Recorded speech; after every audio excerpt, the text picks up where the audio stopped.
chosen a text this morning that is very close to my heart. I have preached on this before, but every time I go through it, uh, the Lord speaks afresh to me. And this morning also, I want to bring some fresh thoughts from a very familiar passage before us.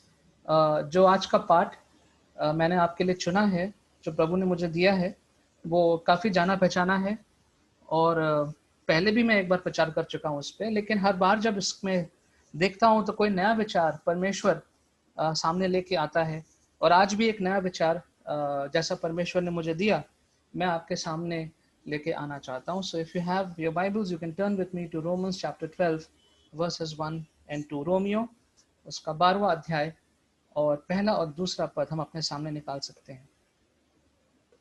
And I want to ask a very simple question to us, and it is a question that everyone asks, not one time but several times, maybe every day.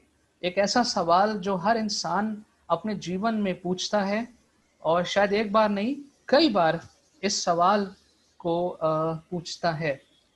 And जो सवाल है वो ये है, what is the plan and purpose of my life? मेरे जीवन की योजना और मेरे जीवन का उद्देश्य क्या है?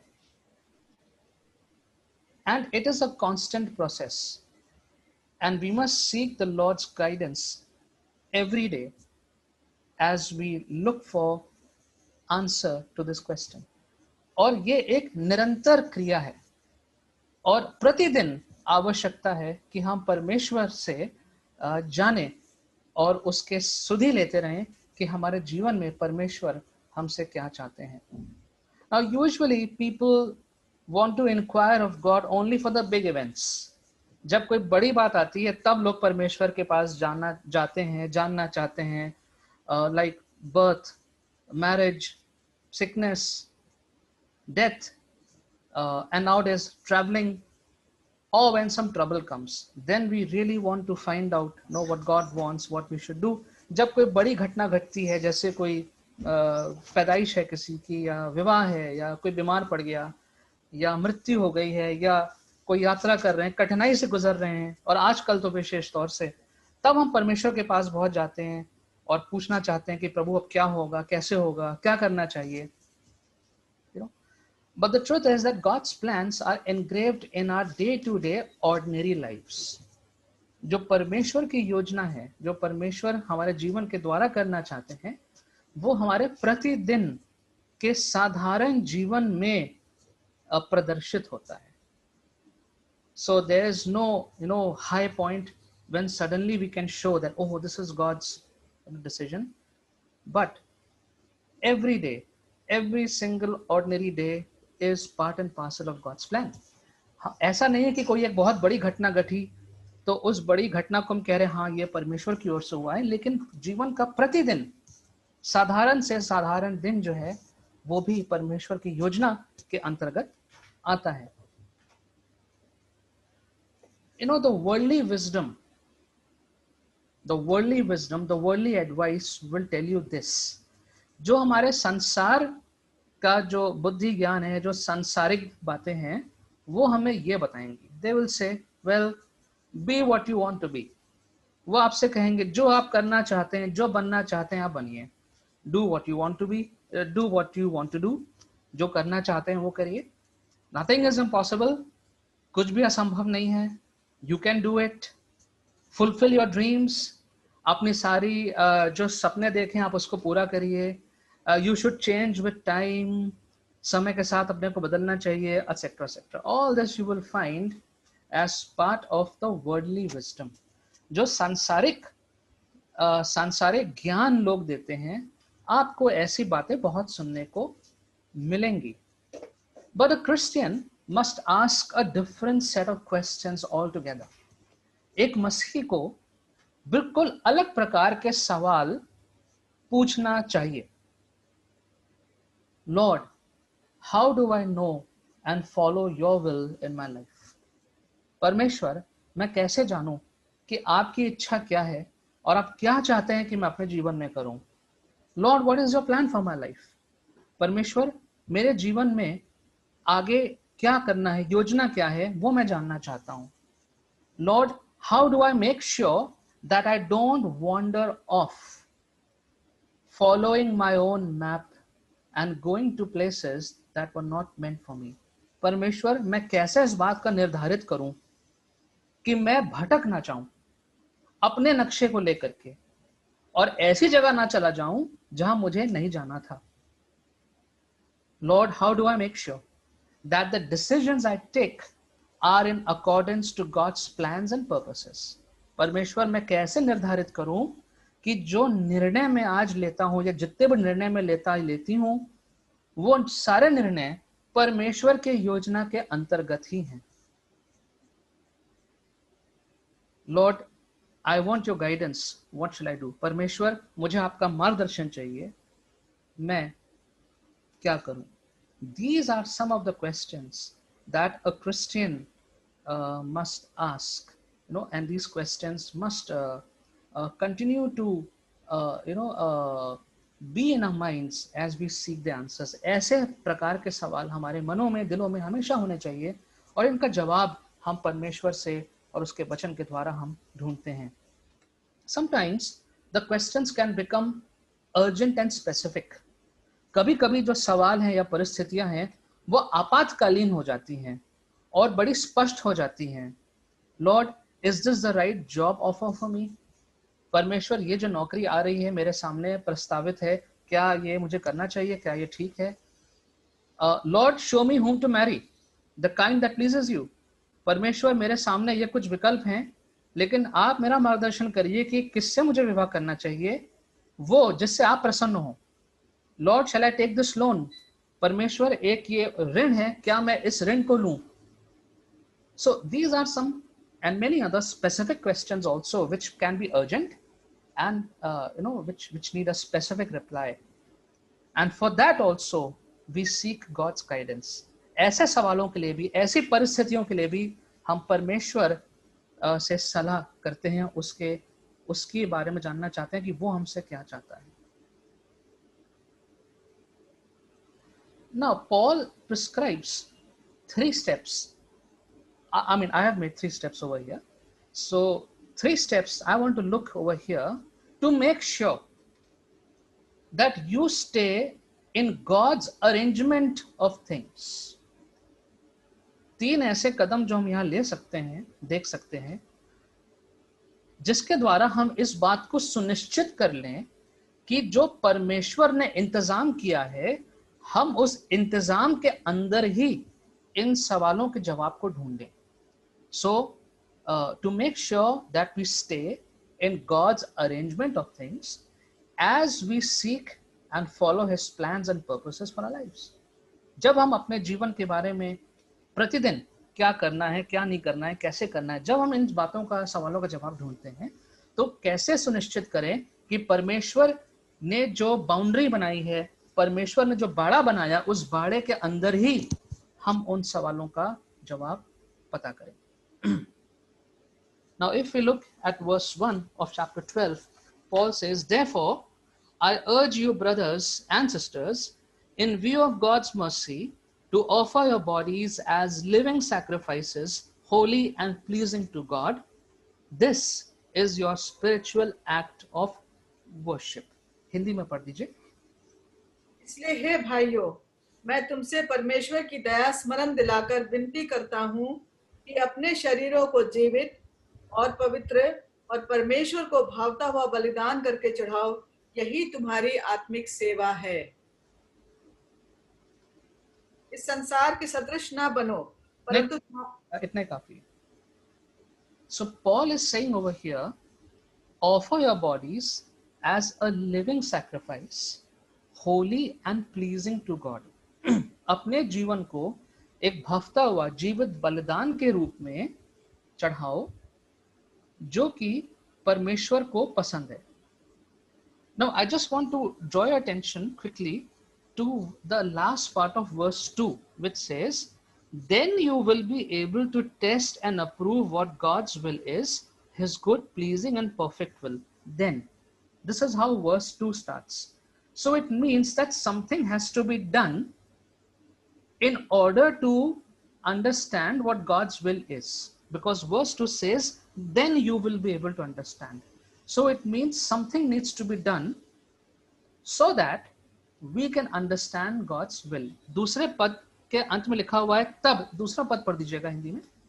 इस संसार के सदृश न बनो, परंतु तुम्हारे मन के नए हो जाने से तुम्हारा चाल चलन भी बदलता जाए, इससे तुम परमेश्वर की भली और भावती और सिद्ध इच्छा अनुभव से मालूम करते रहो.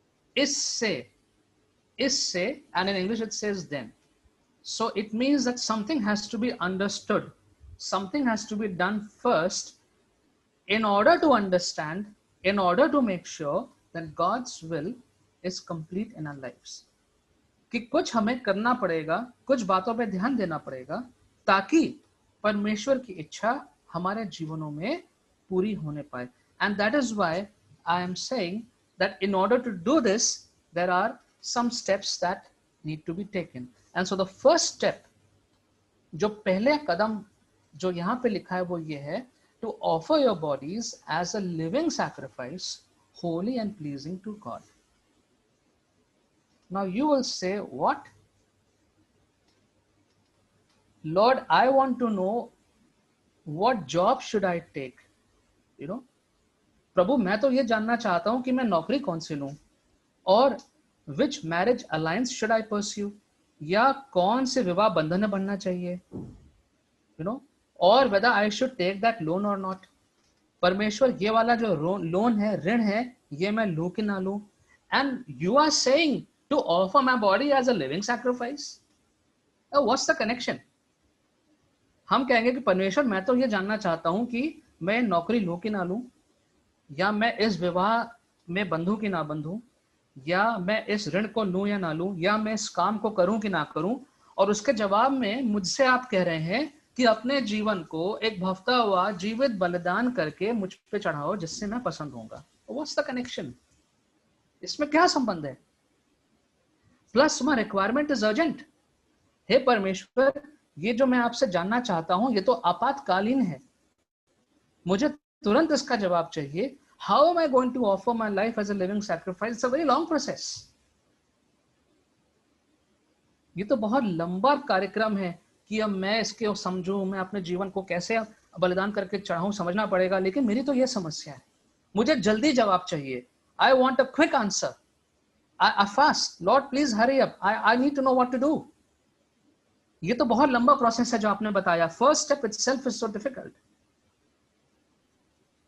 You know, I'm afraid God does not work by shortcuts.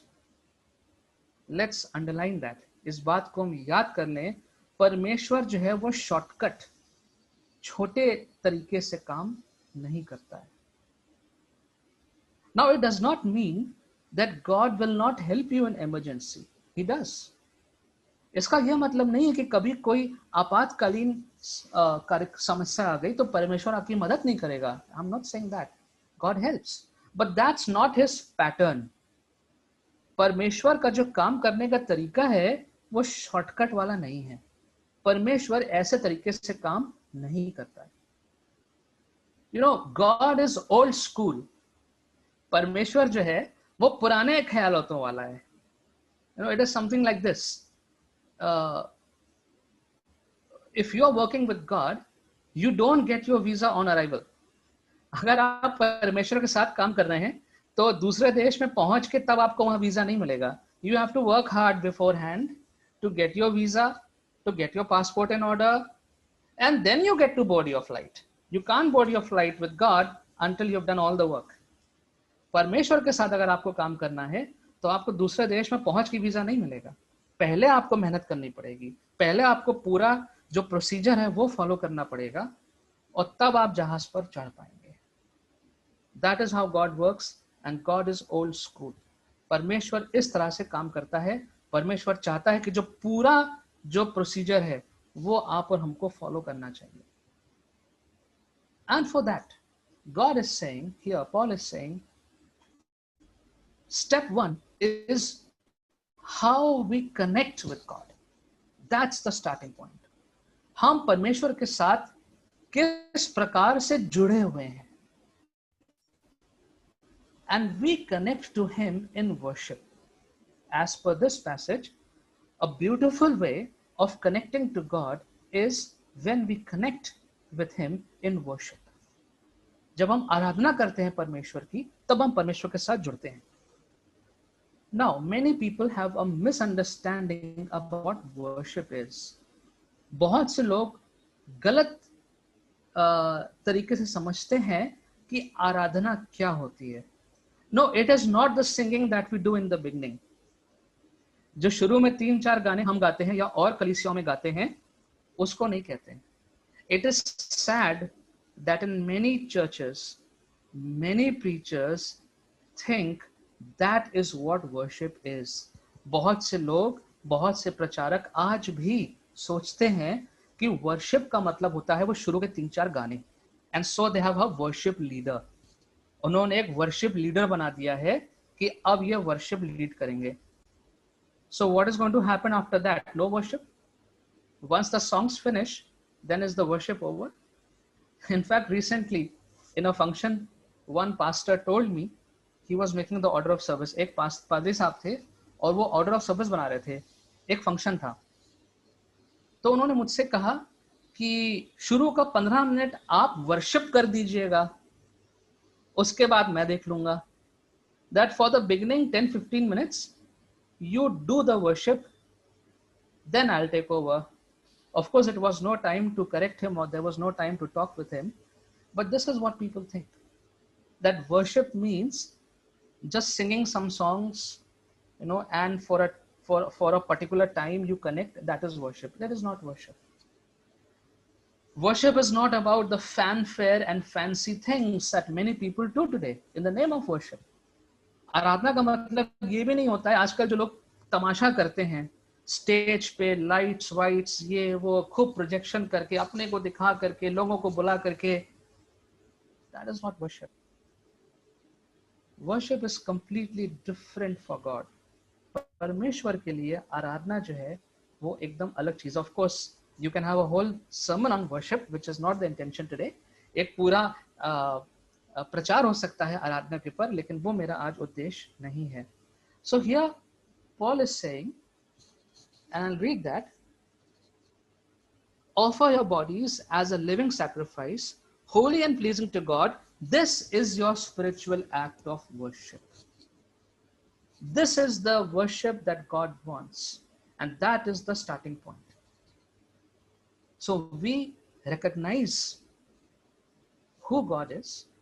We recognize what he has done for us. हम परमेश्वर को पहचानते हैं, समझते हैं, और इस बात को हम मानते हैं कि उसने हमारे लिए क्या किया है.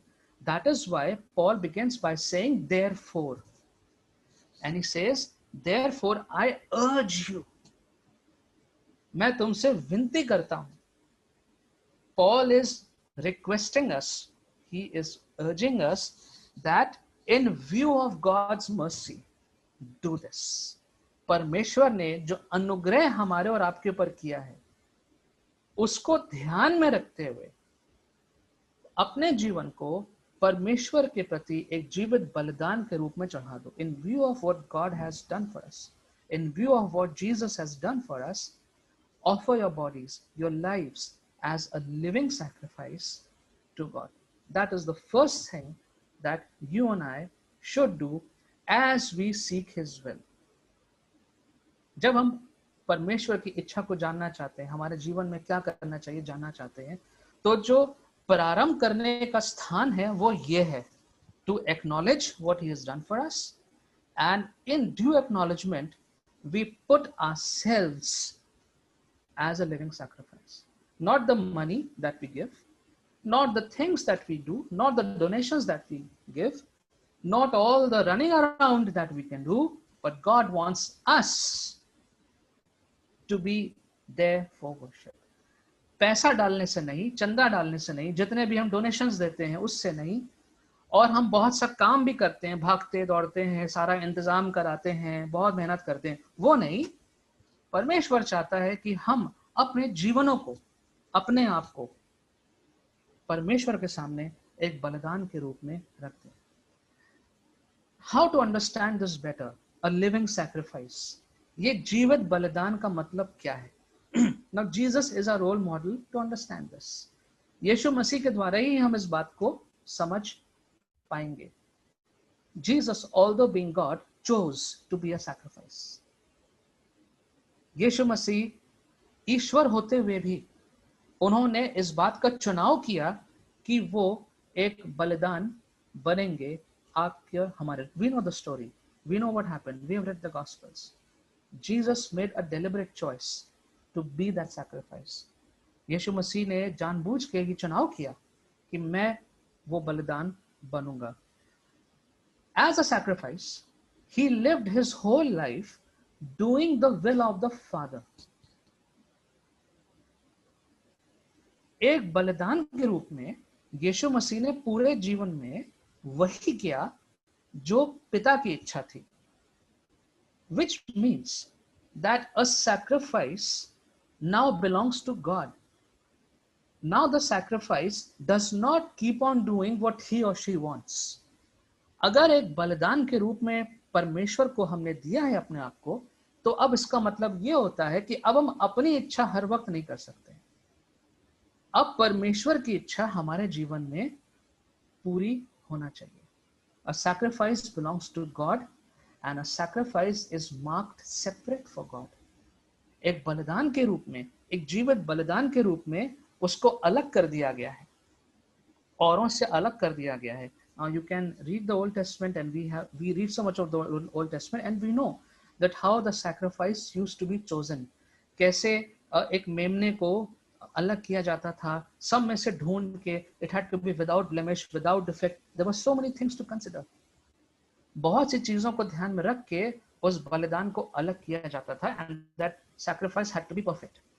और वो जो बलिदान का मेमना था या जो भी जंतु था, जीव था, उसको हर प्रकार से उत्तीर्ण होना पड़ता था। And then that sacrifice belonged to God. In the same way, the principle has not changed. Yes, because of Jesus, the whole sacrificial system has changed, but the principle of God's don't change. अब यीशु मसीह के आने से पूरा बलिदान का जो system बदल गया है, we don't sacrifice anymore. लेकिन जो परमेश्वर के सिद्धांत हैं वो नहीं बदलते हैं, सिद्धांत वही है। What is the principle? The principle is that God today continues to look into the heart of the person who is sacrificing. That he did in the Old Testament also and that he is doing today also. पुराने नियम में भी परमेश्वर बलिदान को नहीं देखता था, बलिदान करने वाले के हृदय को देखता था। What is the heart? By what heart the person is coming with the sacrifice. Today also God sees that. Today when we come to church, when we come to worship, when we come for prayer, God is not seeing our words. God is not seeing our dress. God is not seeing how well we can read. God is seeing the heart. How obedient are we in the heart? How much pleasing are we in through the heart? आज भी परमेश्वर यह देखता है, हम कैसे बोलते हैं, कैसे प्रार्थना करते हैं, कैसे कपड़े पहनते हैं, वो सब नहीं देखता परमेश्वर। परमेश्वर क्या देखता है? हमारा हृदय। जब चर्च में आते हैं, प्रार्थना में आते हैं, तो परमेश्वर हमारे हृदय को देखता है।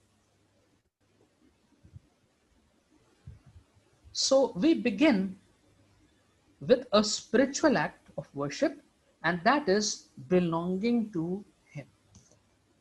तो जब हम परमेश्वर के बारे में जानना चाहते हैं, अपने जीवन के बारे में जानना चाहते हैं, आगे बढ़ना चाहते हैं, सही कार्य करना चाहते हैं, तो उसकी शुरुआत कहां से होती है? हम अपने जीवन को परमेश्वर को दे देते हैं एक बलिदान के रूप में। और एक ऐसा बलिदान, it says over here in English, holy and pleasing to God. It should be pleasing to God. हमारा जीवन जो है वो परमेश्वर उससे आनंदित हो। Now we can understand and we are well educated in the Bible to know what pleases God and what doesn't please God. I'm not going to elaborate that. हम लोग वचन का ज्ञान रखते हैं, हम जानते हैं कौन सी बातें परमेश्वर को आनंदित करती हैं, कौन सी नहीं करती हैं। इस पर मैं अभी नहीं बोलूंगा। But when we come to God, And when we are offering ourselves, make sure it is pleasing to God. जब हम परमेश्वर के सामने आते हैं, अपने आप को बलिदान करते हैं, प्रस्तुत करते हैं परमेश्वर को, तो इस बात का ध्यान रखिए कि वो परमेश्वर को आनंदित करने वाली होनी चाहिए. We should be conscious that all our thoughts and actions must reflect Jesus. हमारे सारे विचार और हम जो करना चाह रहे हैं वो सब परमेश्वर प्रभु यीशु को प्रदर्शित करना चाहिए. So we take the first and foremost important step of being connected to the Lord in an act of worship. And as I said, the worship that is being spoken about is not the worship that we think of in the church. Worship is a 24-hour process. Please never think that when the church finishes, the worship has finished. It's only the worship service has finished. कभी ये मत सोचिए कि जब कलीसिया अभी खत्म हो जाएगी आधे घंटे में तो अब हमारी आराधना भी खत्म हो गई. नहीं, जिस प्रकार से आराधना कर रहे हैं सिर्फ वो खत्म हुई है. But the worship of God continues. When you are going out, when you are in your car, when you are in the market, you are mindful of God. You are mindful of God. That is the act of worship.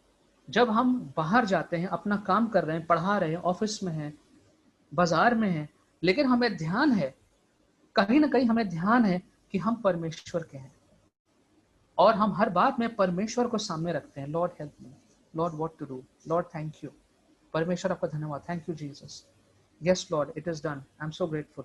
This is the spiritual act which is non stop. वो कभी खत्म भी नहीं होता, चलता रहता है. So that is what Paul is saying.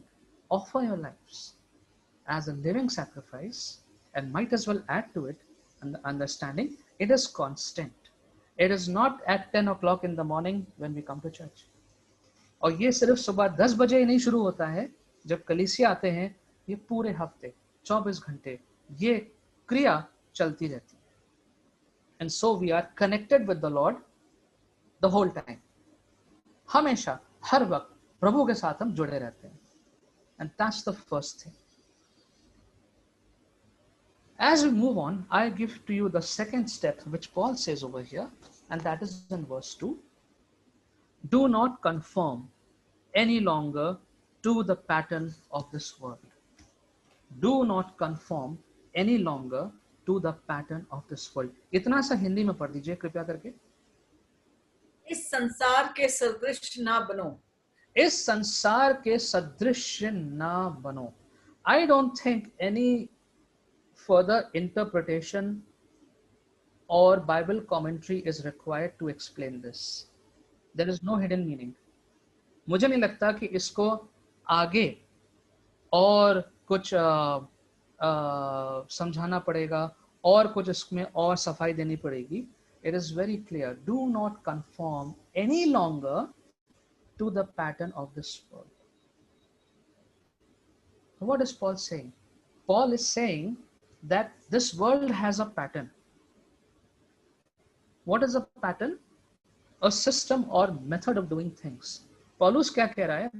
बता रहा है कि जो हमारा को एक काम करने का तरीका फॉलो करता है, जिस प्रकार से हम काम को करते हैं वो एक पैटर्न है, एक डिजाइन है, एक तरीका है. Paul is saying, don't conform to the pattern of this world any longer. अब से, now that you've heard this, now that you've understood this, from now on, any longer लिखा है ना, अब से. अब क्योंकि हम परमेश्वर के हैं, अब क्योंकि हम परमेश्वर के साथ आराधना में जुड़ गए हैं, तो अब ये नहीं होना चाहिए कि हम संसार के सदृश उनकी तरह अपना सारा काम करें. This should not happen. The way the world does things, the way the world decides, the way the world deals with things, you and I are not supposed to do, must not do. जिस प्रकार से संसार कार्य करता है, हम ऐसा ना करें. Now you will agree with me, most of the world's standards are contrary to the biblical standards. most of the things that the world says are in stark opposition to what Jesus said or what the Bible says. जो जो बातें आपको संसार बताता है, करने को कहता है, वचन में आपको सब उल्टा देखने को मिलेगा. Let's read what Romans chapter 8 verse 5 says. Romans chapter 8 verse 5.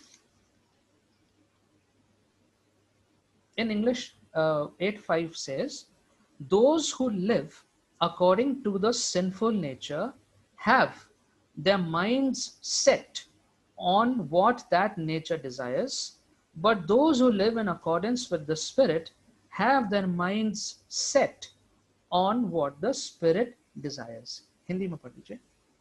क्योंकि शारीरिक व्यक्ति शरीर की बातों पर मन लगाते हैं, परंतु आध्यात्मिक आत्मा की बातों पर मन लगाते हैं.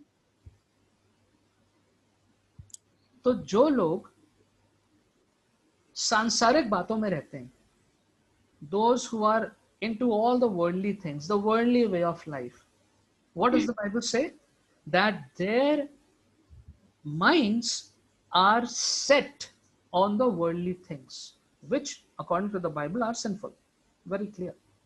जो लोग सांसारिक बातों में रहते हैं, सांसारिक तौर तरीकों में रहते हैं, उनका मन जो है वो उन सांसारिक बातों पर सेट रहता है. The word set is used in Hindi also. I'm using the word set. तो हिंदी में भी कहेंगे उनका दिमाग जो है उन्हीं बातों पे सेट रहता है. But those who live in accordance with the Spirit have their minds set on what the Spirit desires. लेकिन जो लोग आत्मा के परमेश्वर के ऊपर, परमेश्वर की आत्मा के ऊपर अपने जीवन को आधारित करते हैं, उसके बारे में सोचते रहते हैं, तो उनका जीवन जो है वो उस दिशा में जाता है. So the direction in which our life is going, Paul is saying, depends on where our minds are set. हमारा मन जो है, हमारे विचार जो हैं, किन बातों पर सेट है. If it is set on worldly things, we will do what the world does. But if our minds are set on what the Bible says, on what God says, our minds will be set on that. जिस चीज पर अपना दिमाग को हम set कर देंगे, उसी दिशा में हमारा जीवन भी जाएगा. Paul is saying, stop following this wrong pattern of the world. पौलुस कह रहा है कि अब इस संसार के पैटर्न को फॉलो मत करो, इसके पीछे मत चलो, and make a conscious effort. So I began by asking the question, by putting the question that we want to know, Lord, how should my life be? Lord, what should I do? How should I take my decisions? How should I choose? परमेश्वर, मैं अपने जीवन को कैसे व्यतीत करूं, मैं आगे क्या करूं, मुझे आगे क्या करना चाहिए, क्या नहीं करना चाहिए. तो उसके उत्तर में पहली बात जो हमने देखी वो ये, the first thing, that I need to offer my body as a living sacrifice before God as an act of worship. सबसे पहले तो मैं परमेश्वर के साथ जुड़ जाऊं आराधना में, निरंतर आराधना में, क्योंकि उसने मेरे लिए इतना कुछ किया है, तो उसके जवाब में मैं प्रभु के साथ जुड़ जाऊं और इस प्रकार से जुड़ूं कि परमेश्वर को मेरा जीवन पसंद आए, मेरे जीवन से परमेश्वर को आनंद प्राप्त हो. And as I begin to do that, Paul is saying, make sure that whatever you do is not the pattern of the world, is not according to what the world does. कि दूसरी बात जो पौलुस कह रहा है वो ये कि अब जब तुमने पहला कदम ले लिया है, तो उसके साथ दूसरा कदम ये है कि जैसे पहला करते थे वैसे अब मत करो. Don't do what the world does. Don't decide how the world decides. Don't follow their advice. Don't. It can't be clearer than this. Don't follow the advice of worldly people. सांसारिक लोगों की बातों को, मार्गदर्शन को, सलाह को मत मानो. Follow the advice of God that comes through the Bible, which comes through the people of God, based on the Bible.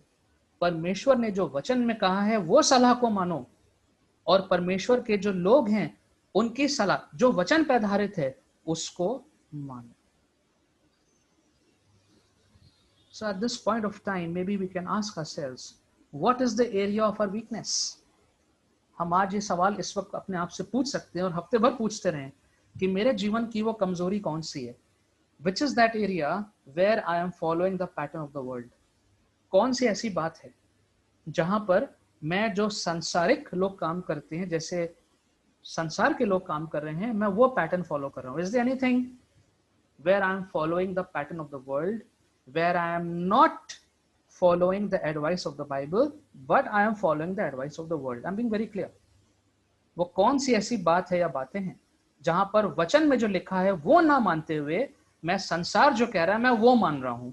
Let's think about that. That is our weakness. ये हमारी कमजोरी हो सकती है. Are we trapped anywhere in the pattern of this world? क्या हम इस संसार के जाल में कहीं फंस गए हैं? Sometimes you get trapped. You can get trapped. हम फंस गए. So let us find that out and let us correct it.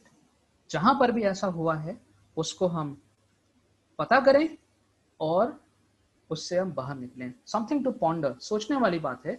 If we are always doing things as per the standard of the world, then where is the place left to do something God's way?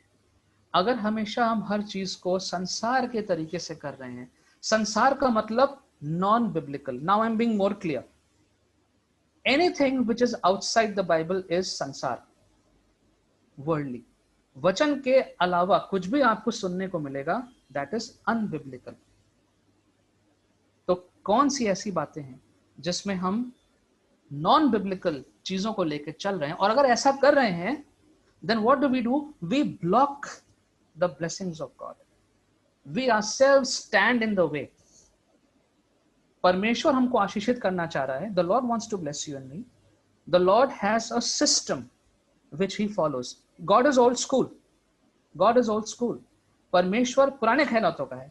परमेश्वर का एक तरीका है और परमेश्वर चाहता है उस तरीके के अनुसार आपको आशीषित करे, मुझे आशीषित करे. लेकिन हम बीच में खड़े हो गए खुद दीवार बन के.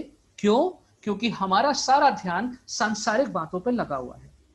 We ourselves are standing in the way, blocking the blessings of God, blocking the plan of God, because we are doing things the way the world is doing. And so, if you are experiencing a block in your life, look into this aspect of your life. अगर आपको ऐसा लगता है कि आपके जीवन में एक रुकावट आ गई है, I don't know what that may be. It could be anything.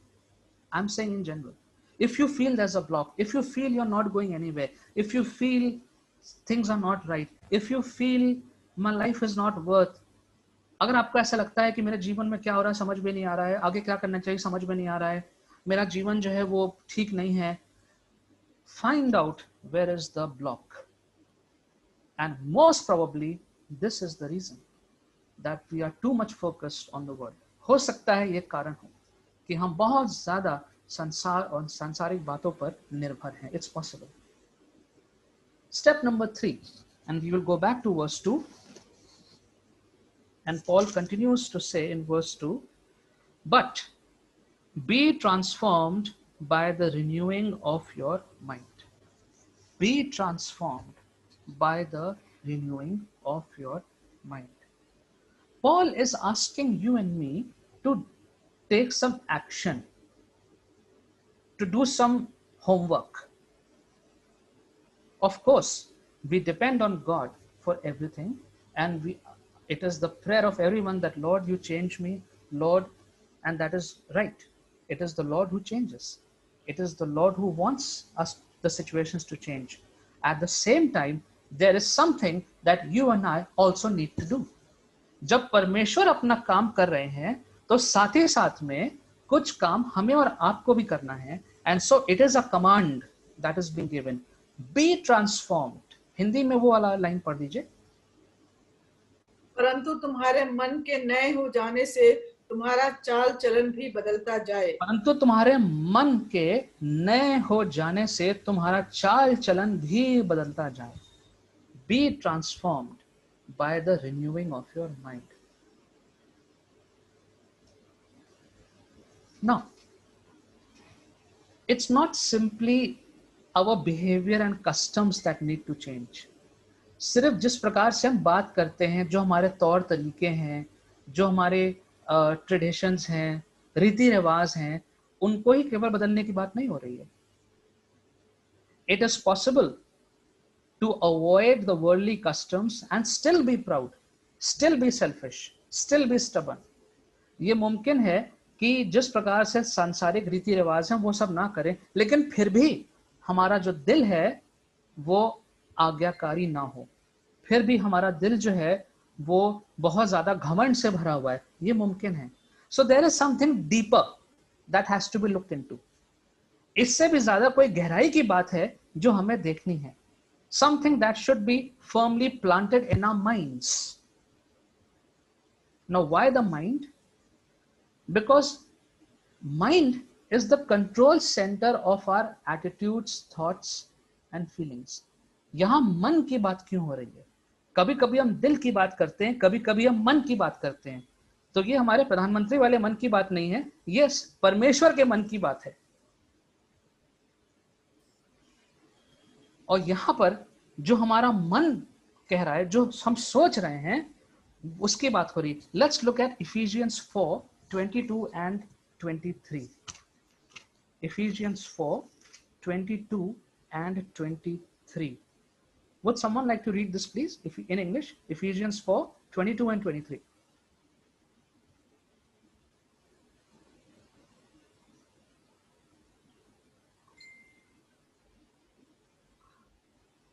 Put off your old self, which belongs to your former manner of life and is corrupt through deceitful desires, and to be renewed in the spirit of your minds.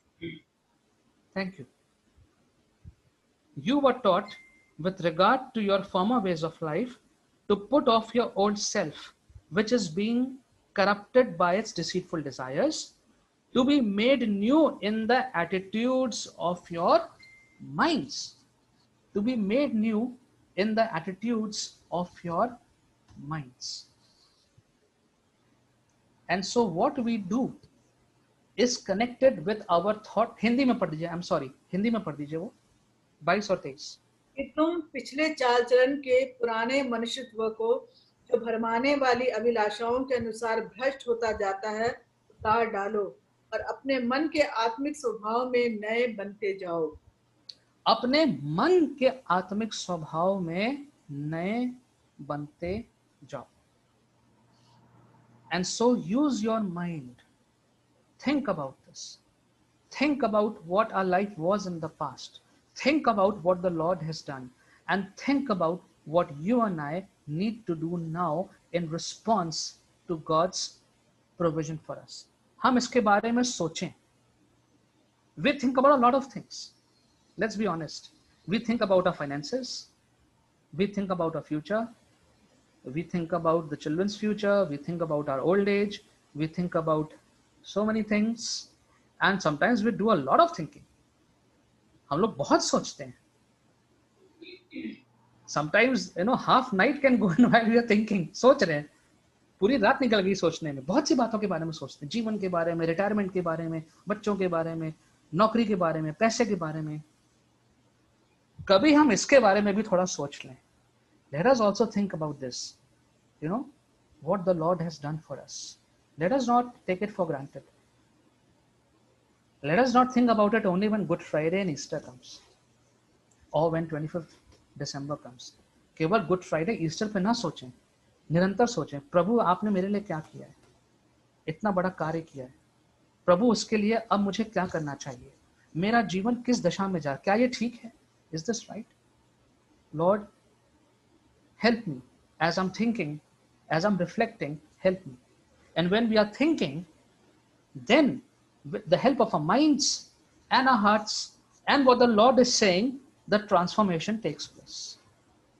जब हम सोचते हैं, विचार करते हैं और दिल से वो बातें सामने आती हैं और परमेश्वर भी हमसे बातचीत कर रहा है, तब हमारा जीवन परिवर्तित होता है.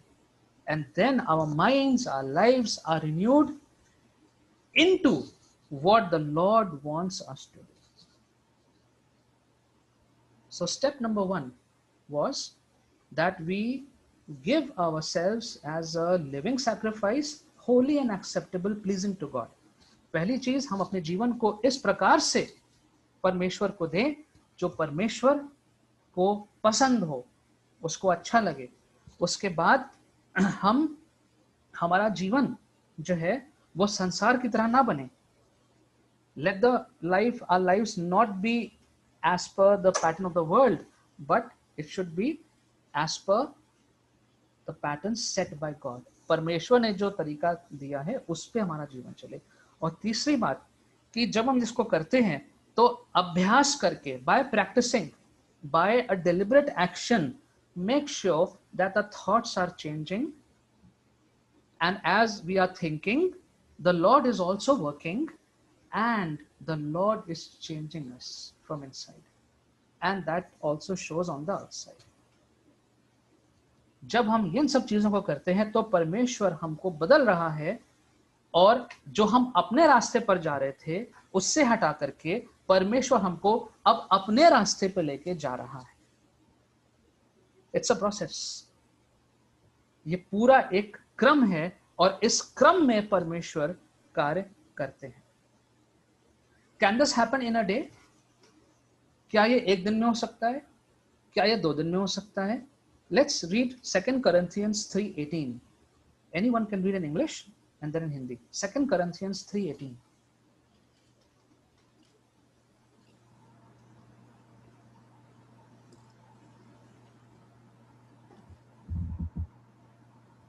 In English, please. But we all with unveiled face, beholding as in a mirror the glory of the Lord, are being transformed into the same image from glory to glory, just as from the Lord the Spirit. Hindi में पढ़ दीजिए. परंतु जब हम सबके उघाड़े चेहरे से प्रभु का प्रताप इस प्रकार प्रकट होता है, जिस प्रकार दर्पण में, तो प्रभु के द्वारा जो आत्मा है, हम उसी तेजस्वी रूप में अंश अंश करके बदलते जाते हैं. Now please pay attention to the English grammar over here. We are being transformed into his likeness. We are being transformed into his likeness. It is a present continuous tense. ये जो यहाँ पे ग्रामर यूज हुई है, इसका मतलब है कि ये कार्य वर्तमान में निरंतर चलता जा रहा है. It was present continuous tense 2000 years ago, and it is a present continuous tense today also. It has not converted into a past tense. It is still a present continuous tense. और आज भी वर्तमान में ये कहा जा रहा है कि हम, हिंदी में लिखा है कि अंश अंश करके परमेश्वर के रूप में परिवर्तित होते जा रहे हैं. That we are being transformed into his likeness, bit by bit, brick by brick, pieces by pieces. And if that is not happening, then there is something wrong. If I am the same person who I was 10 years ago, that I was 20 years ago, and that's too much. If I'm the same person that I was last year, then something is wrong. क्योंकि वचन कह रहा है कि हम परमेश्वर के रूप में अंश अंश करके बदलते जा रहे हैं इनटू हिज लाइकनेस. तो अगर 10 साल पहले मैं वही व्यक्ति हूं जो आज था, तो कुछ गलत है. अगर पिछले साल मैं जो था और इस साल भी वही हूं, then something is wrong. And we say that about some people. हम लोग कुछ लोगों के बारे में कहते हैं, oh that person I know, वो पहले भी है, that person is the same. In my time he was like that, today also he's like that. We say that about some people. It is true, but that's not what a child of God, a man or a woman of God should be. बहुत से लोग ऐसे हैं जिनके बारे में हम कह सकते हैं, अरे वो जैसा था 20 साल पहले वो ऐसा आज भी है. लेकिन परमेश्वर के स्त्री और पुरुष बच्चे होने के नाते हम ये नहीं कह सकते, हमें ये नहीं कहना चाहिए. We need to make sure that we are being transformed, which means that God is not expecting one big huge change right now. It's not going to happen. परमेश्वर आपसे ये अपेक्षा नहीं कर रहा है एक झटके में सब बदल जाए, but the Lord is expecting that day by day, moment by moment, year by year, we are becoming like him. That is what God wants. परमेश्वर ये चाहता है कि एक झटके में नहीं, लेकिन एक एक करके प्रतिदिन, एक एक साल हम धीरे धीरे परमेश्वर की तरह बदलते।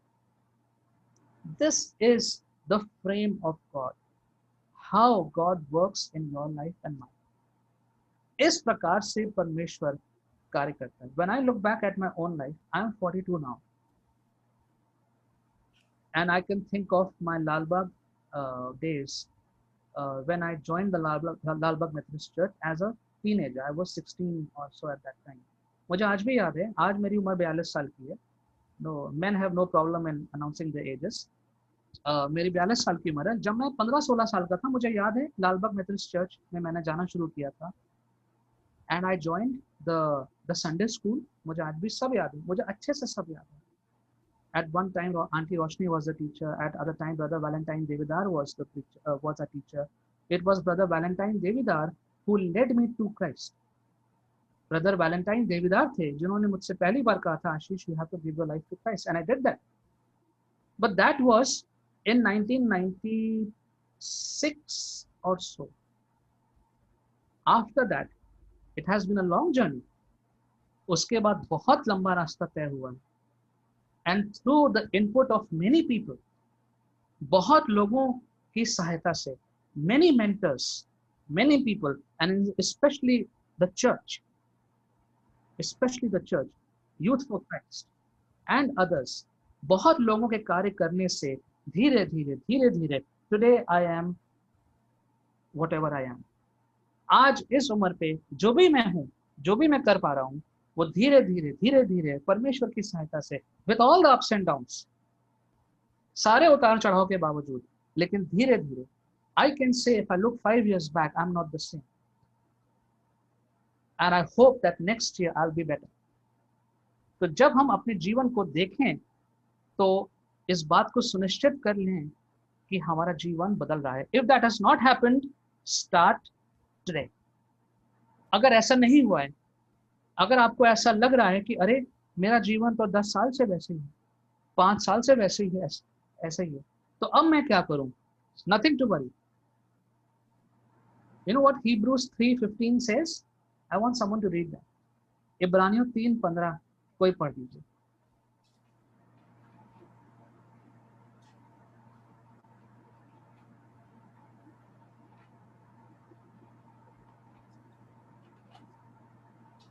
While it is said, today if you hear his voice, do not harden your hearts as when they provoked you. Hindi में पढ़ लीजिए. जैसा कहा जाता है, यदि आज तुम उसका शब्द सुनो तो अपने मनों को कठोर ना करो, जैसा कि क्रोध दिलाने के समय किया था. And so the Bible is saying, today if you hear his voice, don't harden your hearts. Today if you hear his voice, don't harden your hearts as your ancestors did in the past.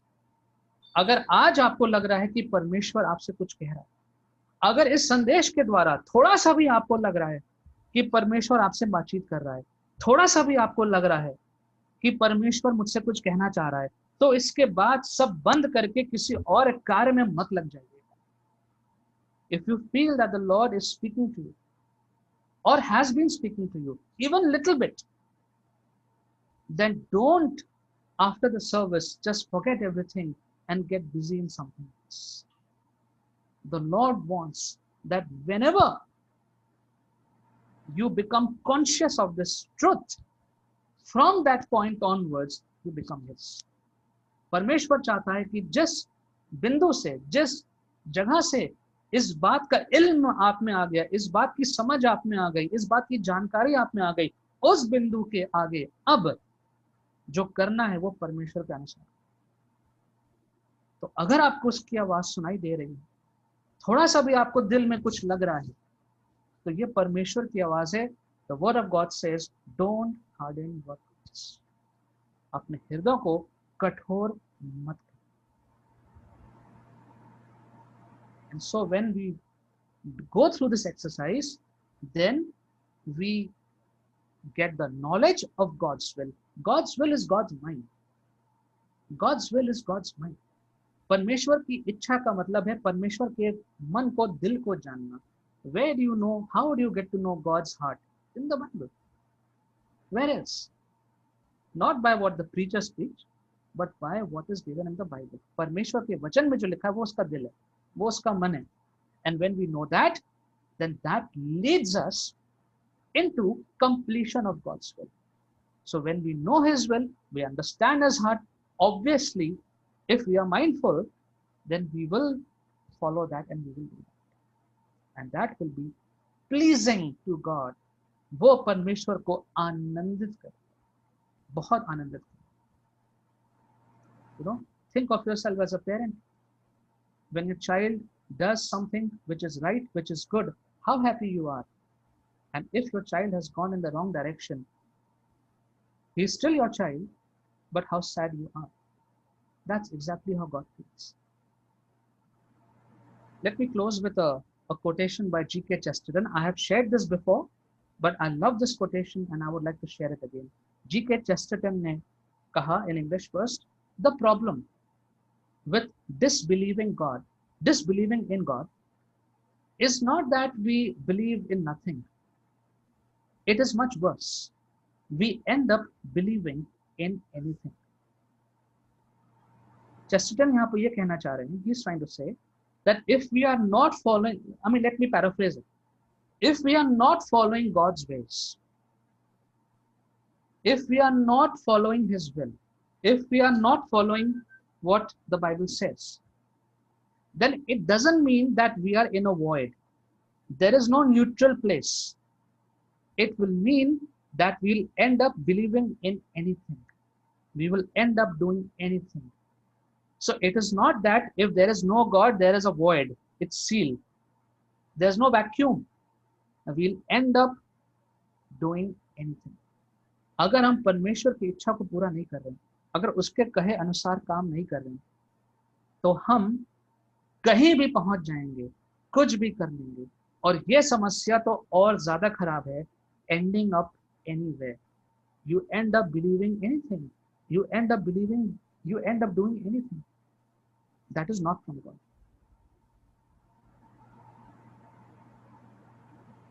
So let us ask ourselves, are we being transformed into the likeness of Jesus Christ? Or rather, let me put it this way.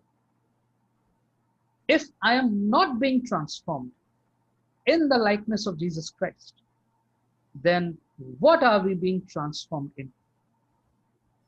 If we are not being transformed into the likeness of Jesus Christ, then what are we being transformed into?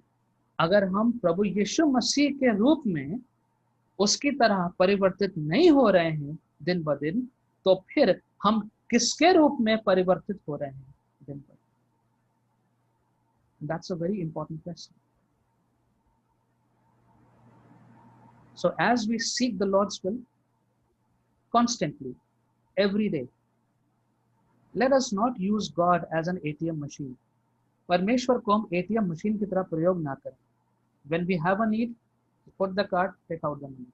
जब जरूरत पड़ी तो उसके पास गए, जब काम खत्म हो गया तो उसको भूल गए. But let's ask, is my attitude right with God? Do I think differently from the pattern of the world? And am I being transformed in the likeness of Jesus Christ?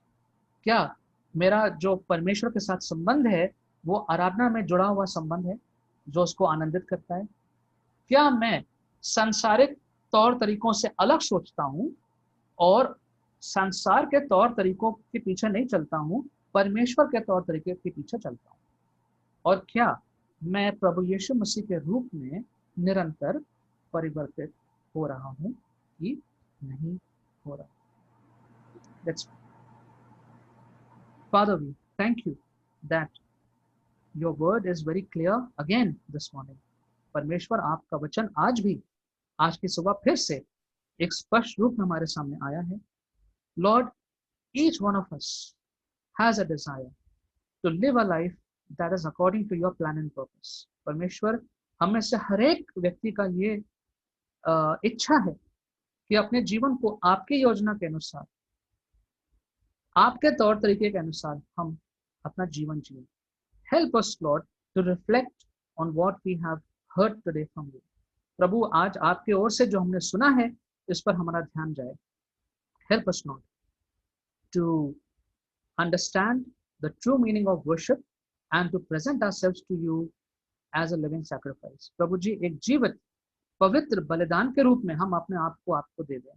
Help us Lord to not follow the pattern of the world। प्रभु, हम संसार की तरह काम ना करें। Help us Lord to make sure that we are being transformed into your likeness। प्रभु जी, हम आपके रूप में निरंतर बदलते जाएं, ऐसा होने दीजिए। We commit ourselves to you Lord, and Lord, I pray especially for anyone this morning who is experiencing a need to change. Anyone this morning who is experiencing a need to change the way of life, to change the thought pattern, to start doing what your will says. Lord, I pray for that person, that you will reach out to that person, and Lord, you will draw that person closer to yourself। प्रभु जी, यदि आज कोई है ऐसा जो इस बात को महसूस कर रहा है कि अपने जीवन को बदलना है, कि अपने जीवन को आपके बताए हुए रास्ते पर लेके आना है, तो परमेश्वर ऐसे व्यक्ति को आज आप अपनी ओर खींच लीजिए, आप उसको पकड़ लीजिए परमेश्वर, और प्रभु जी उसके जीवन को परिवर्तित करके प्रभु जी उसको अपने रूप में परिवर्तन कर दीजिए। Thank you Lord for being with us। Thank you Lord for this wonderful, beautiful time that you are giving to us। We ask it in Jesus' precious name। Amen। Amen.